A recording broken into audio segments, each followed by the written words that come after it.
Welcome back to Finn vs. History. I'm joined by Horatio Gould. Why?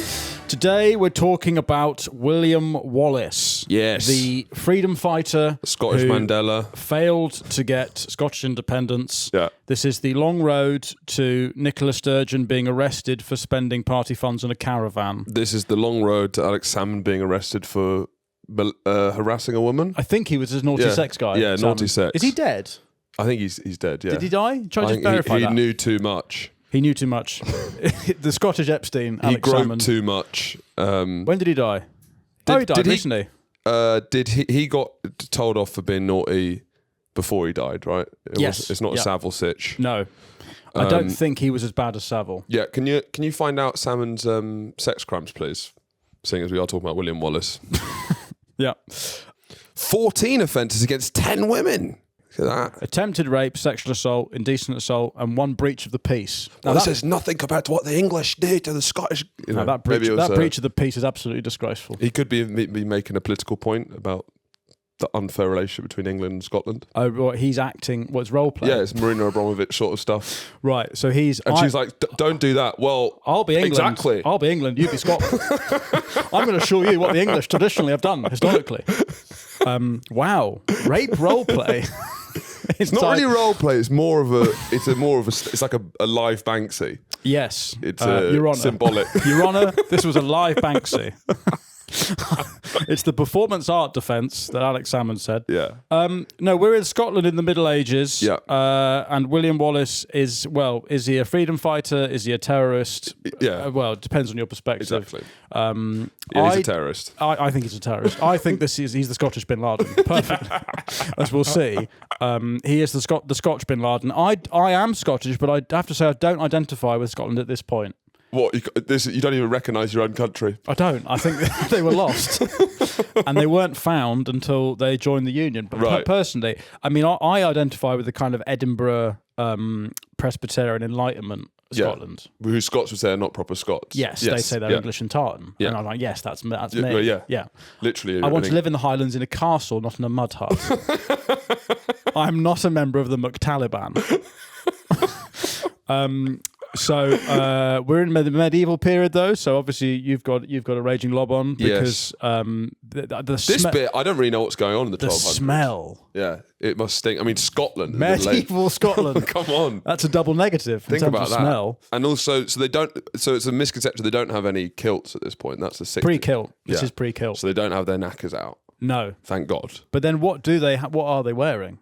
In Braveheart they were dressed like tramps, all of them. Yes. Even though they were meant to be Scottish nobles, right? So I don't know. I assume it's just sort of like, I think there's a lot of brown going on. Rich Scottish people today dress like tramps. That's the long road, isn't it? Right. But do they? But what's the... Kappa tracksuits. Yes, yeah. Well, is that what rich Scottish Scots are dressing like? Yes. Yeah. Tallest dwarfs. Yeah, I guess so. Well, is that I think that's just Alex. That's Alex Salmond. Yep, after his role play. What I will say, Scottish homeless, it is the creme de la creme. It's the big leagues, it's the Champions League. Yes. There's just a level there that is just above anywhere else I've ever been in the world. Yes. I don't know what is have it. You been to probably heroin is probably the... Have you been to Skid Row in LA? No. That's bad. That's bad. That's bad.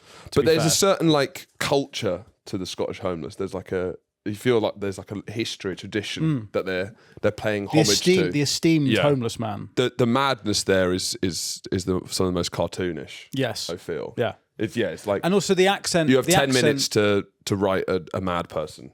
Yeah. Scottish homeless person. It's a short. Oh, who are you here? Big yellow hands on my face. You know. But the accent suits homelessness in a way that no other accent does. And that could be the richest or poorest person in Scotland. Idea. That is what's the beauty of Scotland. That's the king of Scotland. Yeah. In England, it's so defined. Yeah. Yes. Like, working class people and posh people sound so different. You know in where Scotland, you are. It's just they're all shouting. It's a fucking soup. Indistinct. Because I used to live in Glasgow. I lived in Glasgow when I was 7. Yeah. This is before I was insanely fat. Right. Okay. The eating was a kind of coping mechanism with the shattering of my identity. Yeah. So there's home videos of me at like a Glaswegian Christmas, age 3, going like "Postman Pa," like speaking like that. I had a Glaswegian accent when I was 7. Wow. Of course, you are. Yeah. Forgot that you are sort of Scottish. Yeah, in a way. Yeah. But I remember going to the Glasgow Laser Quest with my dad, and then coming out, dominating. Right. And then coming out and seeing a guy walk out a pub, turn around, and then take a next step and literally banana skin, just boom, and just head on the floor, didn't move, right? Basically dead. And then 3 people walk past and like, just nothing, like nothing. Just didn't help. Another day. Just another day. Glasgow. Tuesday in Glasgow. It's vomiting in Newcastle. It doesn't mean anything. Yeah, it's meaningless. But we're in 13th century Scotland, and we should deal. What William Wallace? It's difficult because it's part myth. Yeah, a lot of it's just it might be bollocks. complete bollocks. The 1200s. I don't know how much history we'll actually do in the 1200s. It feels like a bit of a dud century. And that's you saying that. Do you know what I mean? Why is because you have the First Crusade? That's like hey man. The year 1000. It feels like this stuff goes on there, but it doesn't feel like anything properly gets going again to like the 1400s. That's my opinion. Yeah. So it just feels like it's very rare that something happens in the 1200s that we talk about. We're in the 1200s, so in Scottish terms, this is pre-kill. It's pre-whiskey as well. So it's why I don't really understand it. It's porridge. Okay. It's fucking raining oats. Porridge up there. Oats. They can't get enough of this stuff. Yeah. Oats. They mix in. They're mixing meat with oats and making like meat porridge, which sounds like a slang for a woman's vagina. It's disgusting. Yeah. They're using spurtles. What's a spurtle? A spurtle is a porridge-specific stirrer that I own one. Is it a Scottish invention? Yes, the spurtle. Spurtle. Again, it sounds disgusting. Yeah. A spurtle is... but they are the great inventors, the Scots. Charlie's got a spurtle. A photo up of a spurtle in use. A spurtle but it stirring does a pot of feel porridge. like, I don't know, medieval housewives trying to get a dildo in the home. Do you know what I mean?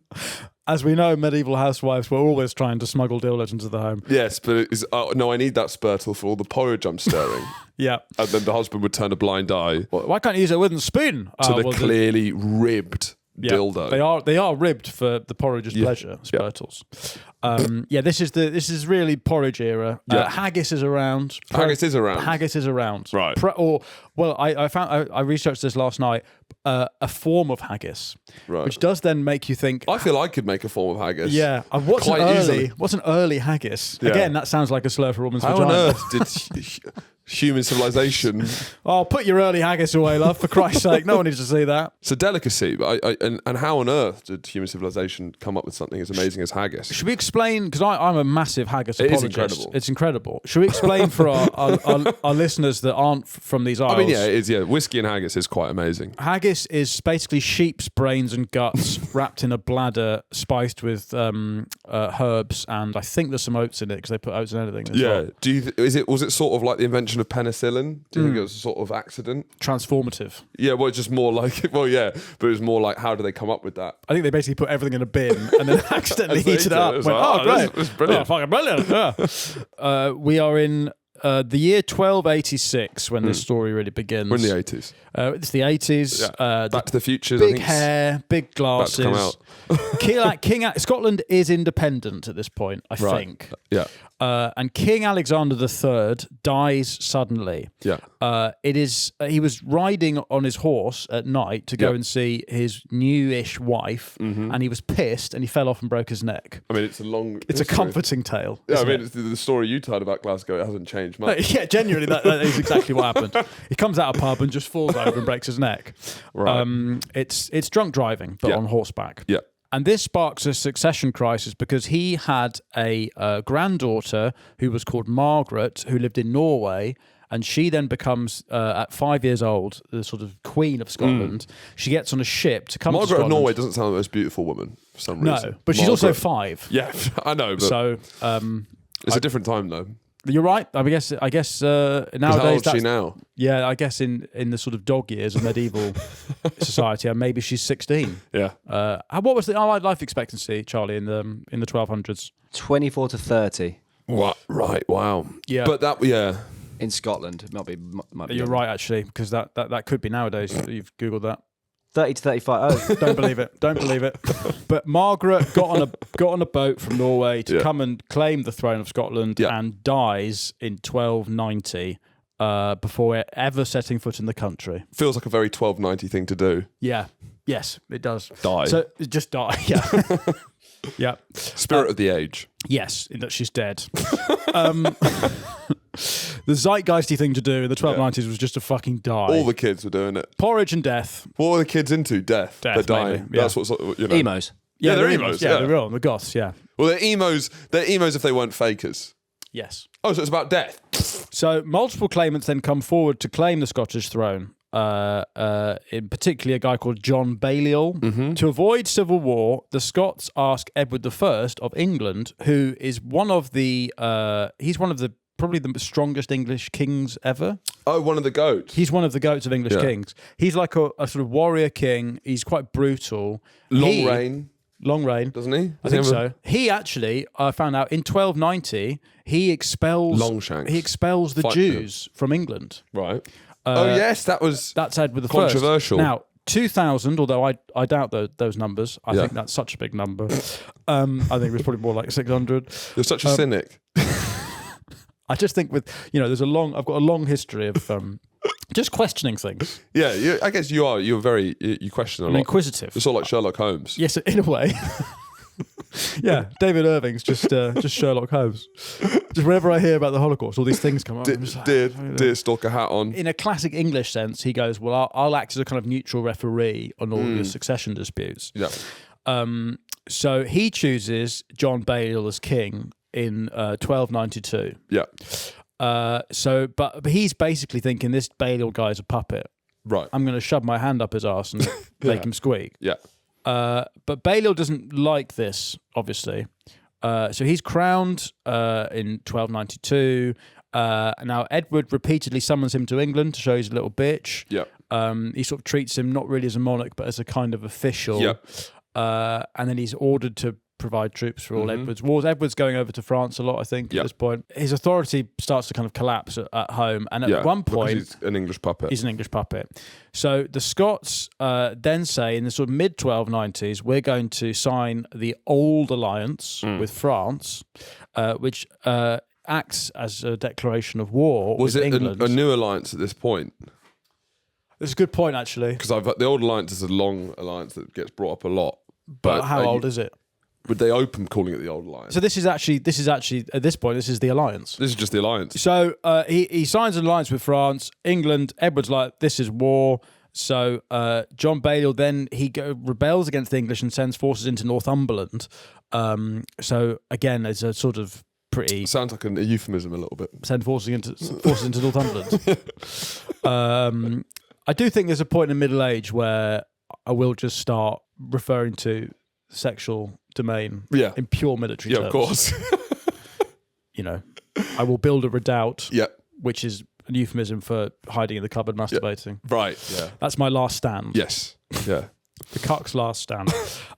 So Edward I basically now has justification for a full-scale invasion of Scotland. Yeah. And this is where, I can't imagine this now. In March 1296, Scotland, now at this point it's in Scotland, Berwick-upon-Tweed, one of you'd say probably the safest, most stuffy, boring places in this country. But at this time, it's the largest and richest town in Scotland, even bigger than Edinburgh. It's a gorgeous town. On the train up from London to Edinburgh, it's it's a gorgeous town.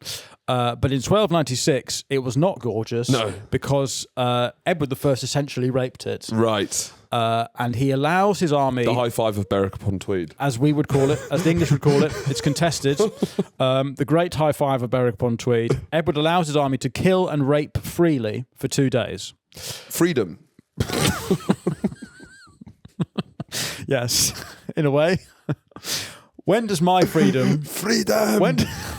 When does my freedom get in the way of your consent? It's complicated. It's a complicated history, isn't it? One that Alex Salmon fell foul of. In his strange performance He believes art. in freedom in all its forms. He's a freedom fighter. He's a freedom feeler. Yeah. Anyway. He feels freely. He does feel freely. He did feel freely. He's dead. He's dead. He's dead. He did. Off with his head. He's dead. Now, are Scottish people saying words funny like this at this point? I don't know. Head dead. It feels like they just never really changed for the Middle Ages, though. Do you know what I mean? You know when you hear... Well, their food hasn't. We just got to heat up a bin for dinner. Oh, just put a fire in that bin. Oh, yeah. Why don't you go to get a butcher's bin, put it on the stove? Because you know what? Actually, thinking about it, the range in Scottish accents may be greater than any other country. In terms of the sort of homeless, fucking all the way to the Koonsberg, the sort of the sexy, kind of flattened, sexy, sexy. Yeah, obviously. I don't know if there is. Yeah, I'd say England has more of a range. Also, Koonsberg sounds like an insanely racist slur. Yeah, like a Jewish black guy. It's Mr. T. Ethiopian Jews. It's crazy. How she got to the BBC with a name like Koonsberg? It's bananas. Well, wasn't a nickname at school, was it? Christ. Insane name for someone to have. We never touched on Scottish porn in our sex. Yeah, probably the series. bottom in the rankings of I'm gonna fucking most. bosh. Oh fuck! I'm going to bosh. Long-time listeners to this podcast will know I have a sexual paralysis proclivity for the sort of the older Scottish woman. Yes, but I would like to say you're in a chokehold. Yes, I am, of my own willingly. You're loving it. What I would like to say is that if I ever, to either of you, say that I'm up, I would like to have a go on Nicola Sturgeon. Kill me. Kill you. Kill me. No questions asked. No questions asked. Kill me. I'm sort of like killing Lenny in Advice and Men? Yeah, I'm too far gone by that point. So we'll just tell you. Yeah, I'll just tell you about Lorraine Kelly and then blow your head tell off. me that I'm going to go meet Lorraine Kelly and then oh great, and then bang. Yeah. So Sturgeon doesn't do it for you, even though I'm you not love fishing for Sturgeon. But you have a love of the Scottish woman, so it really must be. But she just looks too much like Jimmy Cranky. Yeah, I imagine Scottish porn is Alex Salmon having sex with Nicola Sturgeon. That sort of what role playing. That's sort of what average Scottish porn looks like. Yeah, we're talking about the Rape of Berwick. Yeah, which at this time is called the Alexandria of the North. Right. And that stuff gets thrown around a lot, though. There's about there's about 15,000 people die supposedly, and the massacre only ends when Edward sees one of his men hacking a woman to death whilst she gives birth. Oh, come on! An early cesarean section. Yeah. Could have been a cesarean. Yeah, well, that's what I mean. Is that he just because he slipped and missed. I was born via cesarean. Cuts her head off. Because I weighed 12 pounds. 12 pounds. Yeah. Christ. So I think just to protect my mother, I had to burst through like the alien. Bust through the. An alien where the thing comes John out. Hurt. That was me being born. Yeah. But I've got both my children were born cesarean. But I've got photos of both moments, and my daughter, it's like she's being held up, and it looks like the kind of Lion King. Like, nah. My son, when is holding your wife up. No, my son looks like he's being dragged out of a bar fight, and he's being glassed. He's like this, and he's got blood and guts. Yeah, genuinely Terry Butcher. He's got blood and guts. He's just like. But I do like this where he's just like he sees this woman giving birth being hacked to death. He's come on. All right. Enough's enough. Come on. No, that is fucked. Actually, that's mental. That's fucked. And the guy's like, what? Well, yeah, we should have drawn these parameters. Yeah. Well, I'm in the moment, aren't I? I'm all fucking don't make up. me feel like shit. Don't kink shame me. Yeah. What you say was. Oh no, but don't like massacre shame me. Yeah. Yeah, you're right. In a massacre, everything's on the table, It's and then all you off can't be limit. like, whoa. But I guess it's like when everyone's making offensive jokes, and then you suddenly pull back. What, mate? Koonsberg? Come on, mate. That's a bit much. What do you mean you named your daughter that? That's crazy. So, quote, much booty was seized, and no, that's not the modern sense. Yeah. And stuff. that's not Charlie in Brazil. And no fewer than 15,000 of both sexes perished, some by the sword, others by fire, in the space of a day and a half. So that's good going. That's mad numbers. That is bad numbers. Built up a huge total. But I guess that, to look over at 2 days of cricket. To look at Berwick, it's a 2-day Ashes test, isn't it? But wickets are meaningless when 20 fall in a day. But I guess to look at Berwick now, you can't imagine. Yeah. It's probably the most sort of stultifying, boring place to be. I think. Is that because all the interested people got killed? Maybe they're still dealing with the after effects of the massacre. Yes, Charlie. What is their accent? Is it kind of like a hybrid of? Is it it's almost like Dutchy? Borders, no. It's border towns. Borders, no. I'm from the border. I'm from the border. Welcome to Berwick on Twitter. It's very smug and snide. Yeah. It's almost like Dutch though. Is it? Yeah, it's like clipped. Oh, hey. The tourists are shut your asshole. No, it's nothing like Dutch, is it? No. It's nothing like Dutch. It could be. It goes from sort of alright pal, alright pal, and then it goes into Newcastle. Like, hey. Yeah. It's a band of smugness in between Newcastle. So I guess the Scottish export of them as a stereotype is like fucking the groundskeeper Willie. Yes, yes. But there is a very like named after William Wallace, who I've just remembered we are meant to be talking about. But he's about to come into the story. Brilliant. Groundskeeper William Wallace, the Scottish Bin Laden. Yeah, nearly halfway through the episode. Nearly halfway through the episode. Now, in April 1296, there's the Battle of Dunbar. Where that's not the Battle of Dunblane, where a guy shot up a school. Yeah. That's about 1,000 years later. The Scottish army is poorly led and badly coordinated, which is a story as old as time. The Scottish cavalry charge, they're crushed by English forces, and a bunch of Scottish nobles are imprisoned in England, including the crucial Andy Murray. Andy Murray. Now, that's not He Andy survived Murray.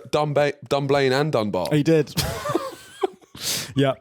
And his mother was there on the sidelines of the battle the whole time. Yeah. Just scowling. Yeah. Judy Murray, I reckon's in my slot. Yeah? Does she? I think she's worked her way in with pure personality. What I'd like to. You like her spirit more than anything. I'd have a sexual fantasy where I'd like Judy Murray to watch me have a sex and just scowl. What? But be like a tennis tiger mum. Tennis tiger mum. Come on, Finn. You can do better than that. Come on, put your back into it. Smash. But anyway, so organised military resistance from the Scots effectively ends at Dunbar. Right. And we're I guess we're now into the first war of Scottish independence proper, in that England strips Scotland of its identity, and the kingdom... It's a very English thing to do. Strip it of Just identity. strip a places of it. It's like, you can't have your identity anymore. No, mine now. The Scottish Stone of Destiny...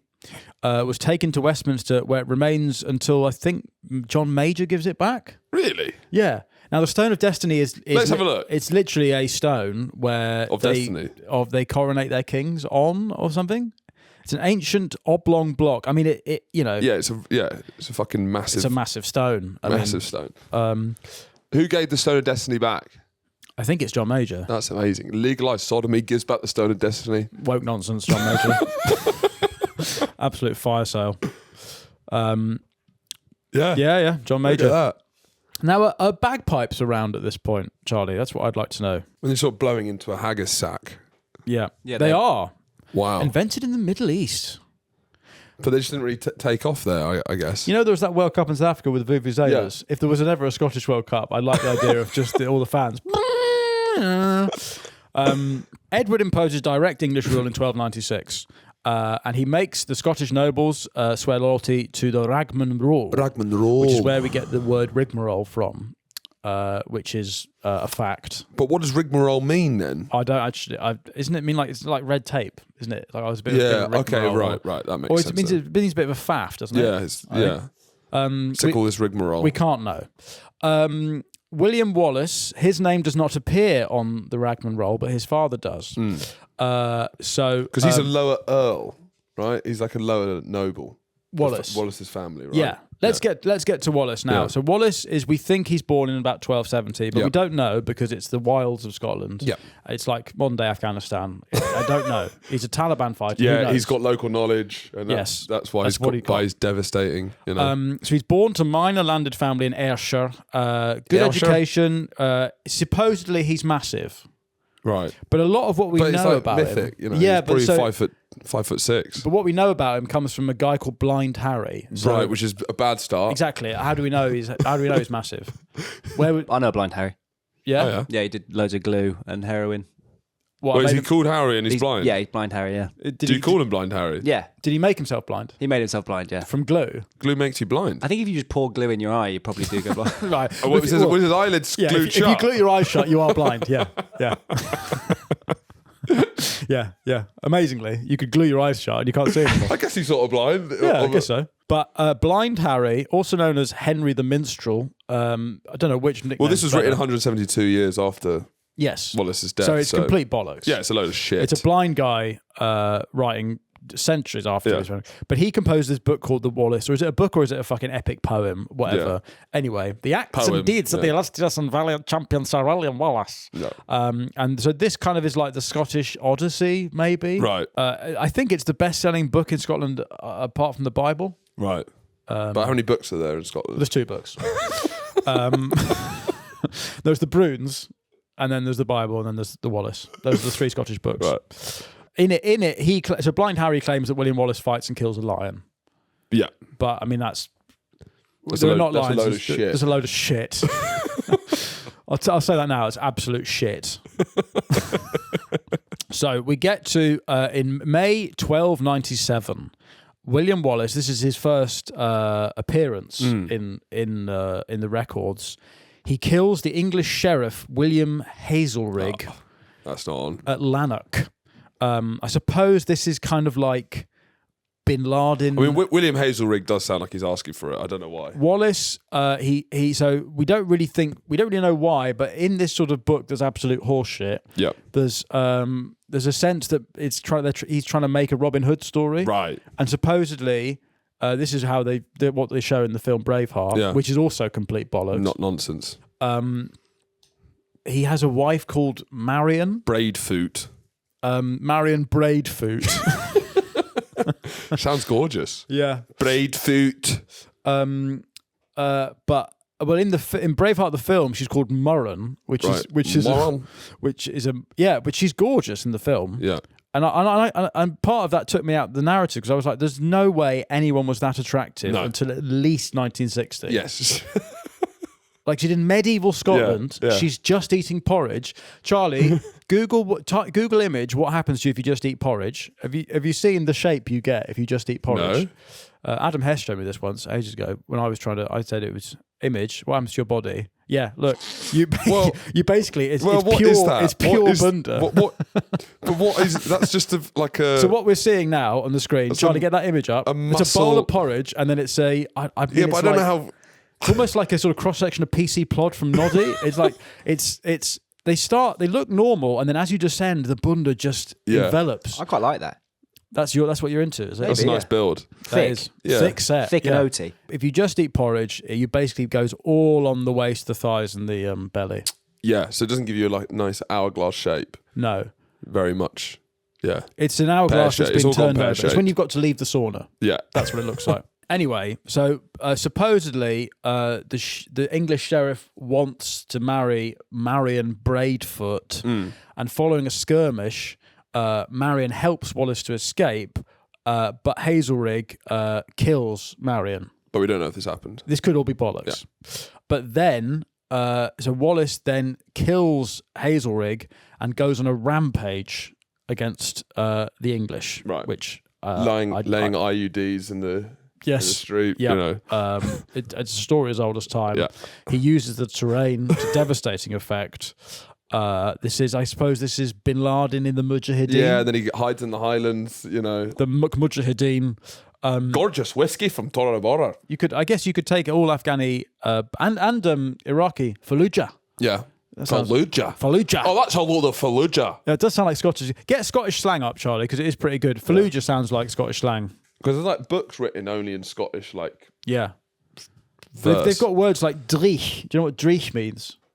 Miserable. Yeah, it's like weather's dreich. Gonna no die that. Crabbit, glake druk it. Gobbed. Is maybe the most. My phone's gobbed. Is it like one of the accents you want to impersonate the most for some reason? Yeah. Scottish, like I feel it's just like people always love going to it. It is one of the most satisfying to do, I feel. Sometimes. Very percussive language. Yeah. Get to fuck. Clarty. Hang on, that means dirty. Yeah, clarty. Is that where blood clot comes from? Mate, to be honest, it could. Fucking blood clot. Look at that, clart. Oh no, I've got to change me clart. Tun clart. Well, isn't Jamaican a mix of? Yeah, it is. It's like Irish. Yeah, and, so there's probably some Gaelic-y stuff in there. Yeah. Etymology of clart, please, Charlie. Etymology of Charlie, clart. please. Etymology of clart, please.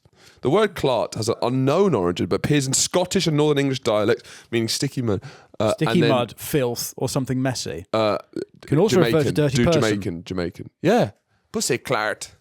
That is Scottish. Look at that. So it's a dirty sanitary rag. I guess you know that the UK has done some naughty stuff when someone from Africa is in the Caribbean with Scottish slang. Yes. Something's gone terribly wrong. Yeah.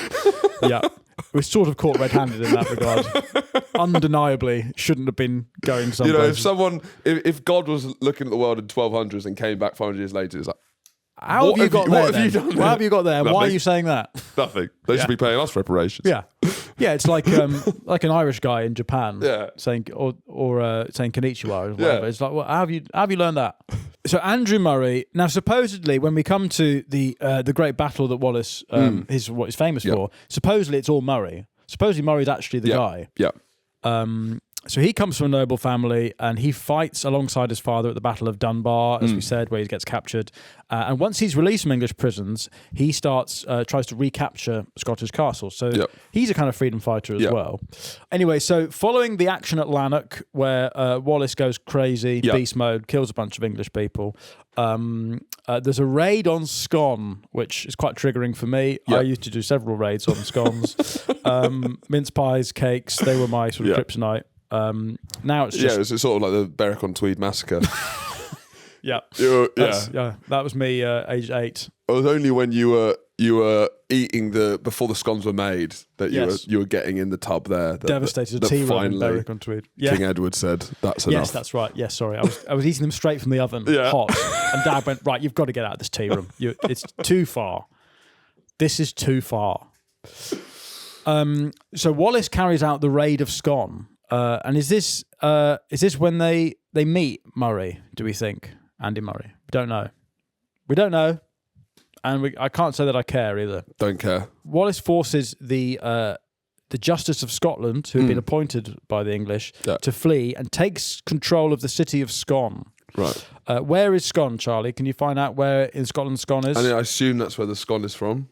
You'd have to think so. You'd have to think so. They'd be livid if it wasn't. Where's Scone, Charlie? It is a town in Perth. Perth. Yeah. Did Scone invent the scone? No. No, my God. Look at that. Scone did not invent the scone. Why is a scone called a scone? But it's such an English thing, isn't it? Yeah. Such an English stereotype. From either the Dutch Schoenbrood. Wow. So we don't know. Wait, hold up. So scones actually could come from the Scottish Gaelic for skong, which means a shapeless mass. Large mouthful. Yeah. And you know it's not a world-class cuisine where you're calling it a shapeless mass. Yeah. Or a large mouthful. Which is also what a woman who just eats porridge looks like. A shapeless mass. A large mouthful. A large mouthful. Anyway, they raid Scone in June 1297, which is one of several rebellions taking place across Scotland. Yeah. They take control of the city of Scone. Wallace and Andrew Murray are operating independently, but by using similar guerrilla methods, they link up in late summer 1297. Yeah. And this sort of disorganised rebellion starts to become a revolution. And so it forces the English to act. So Wallace and Andrew Murray team up. And much like Andy Murray and Judy Murray and Douglas Murray, they will cause havoc. Yep. Now, Murray and Wallace, when they work together, they will come together on this fateful day. Yeah, it's Lennon and McCartney today. The 11th of September, 1297. Oof. The original English 9/11. The Scottish Bin Laden with his McTaliban. Genuinely. Their big victory, it happens on 9/11 in 1297. Now, we're going to set this up, and then on our next episode, we will deal with the tragedy on that day. Of the English 9/11. It was a crisp autumn morning in the Highlands. Now, Stirling Castle was what they call the gateway to the Highlands. Right. There's there's a bunch of fucking rivers, bendy rivers. And Stirling, if you had Stirling Castle, you would sort of control all the Scotland to the north of you. So the Battle of Stirling Bridge, it's the key to the stronghold in the Highlands. If the English are going to take Scotland, they have to cross this bridge. Right. But the bridge is shit. It's a shit bridge. It's the shittest bridge I've ever heard of. Right. In that it could only really get one horse at a time on. Right. And what Wallace does... So the definition of a choke point. Yes, exactly. Yeah. Which again, when I start using military history in the sexual arena... Yeah. It's dangerous. It is dangerous. Yeah. It's turning me on. Just you want Judy Murray to put you in a choke point. I wanted to tell me about choke points. Right. I wanted to tell me about killing zones. Yeah. I wanted to say I'm going to outflank you. Beachhead. Yeah. Yeah. I want Judy Murray to establish a bridgehead on my thigh to then call in a garrison. To then advance on my balls. Of Koonsberg. Koonsberg's going to outflank me from behind. Yeah. Sort of blitzkrieg. Yes. Before you don't know what's going on. Before you know it, and Koonsberg's pegging me. The key was surprise. Koonsberg is on meth, and she's just gone through the forest. She's gone through your Ardennes. Gone through the forest. Broken through the Ardennes. I did not expect her to go through there. But you're bloody loving it. I left a gap. in your Maginot Line. And Koonsberg just broke through it. She didn't sleep. You know what, there's pigs in there. There's pigs. Laura, what about the pigs? Yeah, she's broken through. And she's pegging. Think of the pigs, Laura. And then Judy Murray is stranded on the beach. Judy Murray's got to. Yeah. And all the she's boats waiting for fishermen to come pick her up. Yeah. I don't know what this means anymore. But I like it. But I'm really into it. I'm gonna have to end this episode because I'm too fucking horny. We might have to call this app. Might have to call this app because I'm too horny. Finn's too horny. I'm too horny. He needs to get milked. I need to go and just calm down. And when we come back, we will deal with the Battle of Stirling Bridge. Wow. William Wallace. It doesn't get bigger than this. It does not get bigger than this. And it's live. It's live on Super Sunday. Yeah. William Wallace. Oldest football fixture, England versus Scotland. So this is. It is. Well, it's an old rivalry. Don't the Scots invent football? No. They've not. They can't take that. They can't take that. They invent a lot of shit, which they don't get. The toilet? A lot of crap. They did. Yeah. Dr. Crapper. They do invent the toilet. A lot of crap. I mean, one of their great inventors is called crap. Yes. Yeah. Amazing. So quietly innovative people. Yeah. The telephone. The toilet. Penicillin. Yeah. Insulin. TV. Now, insulin, obviously, they invented insulin. Yeah. The electric grid. Chainsaw. Really? Chainsaw. Dunlop cheese. Universal time. Yep. Christ, deep fried Mars bar. There you go. They were really they were for a period. They were absolutely go-to. Have you ever had a deep McVitie's? Wow. Have you ever had a deep fried pizza? No. Yeah. Bad. Tell you that now. It's bad. So it's great when Italian and Scottish culture meet. Yeah. Fusion cuisine. Put that pizza in a deep fryer. Yeah. You know what? I had 2 bites of. You want to get once. deep fried by a Scottish woman? Yes, again. Deep fried Finn Taylor. Well, that's me. That's in that scenario. That's Koonsberg dropping an atomic bomb on me. I'm just getting dunked in a bit. Yeah, and you're a deep fried Mars bar. Yeah, I say having 2 bites of a deep fried pizza, and I felt my chest hardening with like. You mean start to become more Scottish? Yeah, and that's why I started standing like this. I'm like, fuck it, Christ! You're about to collapse outside a fucking chippy. Yeah.